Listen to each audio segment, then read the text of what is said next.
Bukod sa kilig at good vibes, dapat ding abangan ang mga napapanahong leksyon. Sa Todo One I Love na arangkada na ngayong gabi. Makichika kay Nelson Canlas. The struggle is real daw para kay Kylie Padilla sa taping ng Toda One I Love.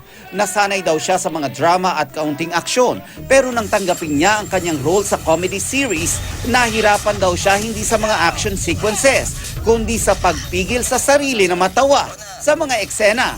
Ibang kulit daw kasi ang hatid ni Ruru Madrid, David Licauco at Buboy Villar sa kanilang mga adlib sa pagpapatawa sa maraming eksena. Hindi ko mapigilan kasi yung mga ginagawa talaga nila nakakatawa talaga. Yun yung mga abangan nyo. Oh my God.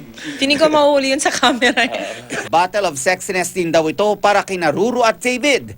Pero ang pagpapasexy, pang-comedy pa rin. Medyo maraming akong scenes sa nakaubad. May shower scene pa. Actually si Ruru meron din. Na naglilinis kami ng tricycle ni Jelay na nakubad kami pareha. So abangan nila eksena, sobrang nakakatawa yun. Ang hiling ng cast, sabay sa kasiyahang hatid nila. Sana raw ay may mapulot na aral ang mga manonood. Ipapakita raw kasi ng serye ang iba't ibang mukha ng politika. Isang bagay na magandang makita ng mga manonood para maging mas mapanuri sa darating na eleksyon. Yun ang maganda dito sa show na ito dahil hindi lang kayo basta patatawanin, hindi lang kayo basta kikiligin sa mga eksena, kundi magiging edukasyon siya para sa mga botante sa darating po na eleksyon.